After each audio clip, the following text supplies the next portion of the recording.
Hi friends, அஸ்ஸலாமு அலைக்கும். எல்லாரும் எப்படி இருக்கீங்க? இன்றைக்கி வந்து ஒரு ஈவினிங் ஸ்நாக் ரெசிபி தான் பார்க்க போகிறோம். இது வந்து பார்த்திங்கன்னா வந்துட்டு குழந்தைங்களுக்கு ரொம்ப வந்துட்டு பிடிக்கும். டிஃப்ரெண்ட்டாக இருக்கும். டைமிங்கும் பார்த்திங்கன்னா வந்துட்டு ரொம்ப கன்சியூமிங்காக இருக்கும். நம்ம ஒரு 10 மினிட்ஸில் வந்து இது பண்ணிடலாம். ரொம்ப டேஸ்ட்டாக இருக்கும். பிள்ளைங்க வந்து விரும்பி சாப்பிடுவாங்க.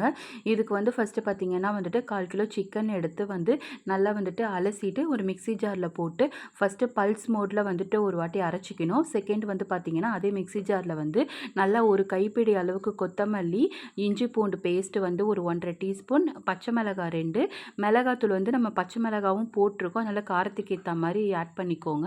அதுக்கப்புறம் வந்து 1/4 டீஸ்பூன் கரம் மசாலா, ஒரு 1/2 டீஸ்பூன் தனியாத்தூள், ஒரு பிஞ்ச் ஆஃப் வந்து டர்மரிக் பவுடர் ஆட் பண்ணிக்கோங்க. மிளகுத்தூள் வந்து கொஞ்சமாக ஆட் பண்ணுங்கள். ஒரு ஃப்ளேவருக்காக மட்டுமே தவிர ரொம்ப காரமாக்கிடும். அதனால் வந்து கம்மியாக ஆட் பண்ணிக்கோங்க. ஃபைனலாக உப்பு ஆட் பண்ணிக்கோங்க. ஆட் பண்ணதுக்கப்புறம் பார்த்தீங்கன்னா, நம்ம பிரெட் ஸ்லைசஸ் இருக்குல்ல, அதை ரஃப்பாக சாப் பண்ணி அதிலே போட்டுக்கோங்க.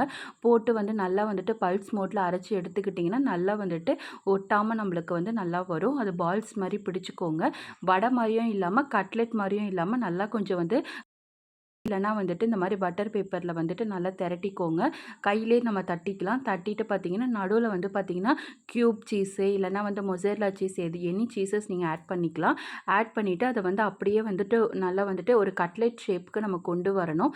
கொண்டு வந்து கட்லெட் இல்லை, ஃபிஷ் ஃபிங்கர் அந்த மாதிரி நம்ம இது பண்ணுவோம்ல, அந்த மாதிரி நம்ம வந்துட்டு ரோல் பண்ணிக்கணும். ரோல் பண்ணிவிட்டு ஃபைனலாக வந்து நம்ம டீப் ஃப்ரை தான் பண்ண போகிறோம். இதுக்கு வந்து பார்த்திங்கன்னா எண்ணெய் வந்து ரொம்ப சூடாகவும் இருக்கக்கூடாது.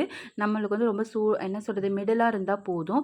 அதே மாதிரி சிம்மில் வச்சே வேக வைங்க. ஏன்னா நம்ம சிக்கன் வந்து நம்ம வந்து ராவாக தான் நம்ம அரைச்சி வச்சுருக்கோம். அதனால் வந்து சிம்மிலவே வந்துட்டு வேக வச்சிங்கன்னா நல்லா வந்துட்டு இதுவாகும். நீங்கள் ஹை ஃப்ளேமில் வச்சிங்கன்னா சீஸ் வெளியில் வந்துடும்.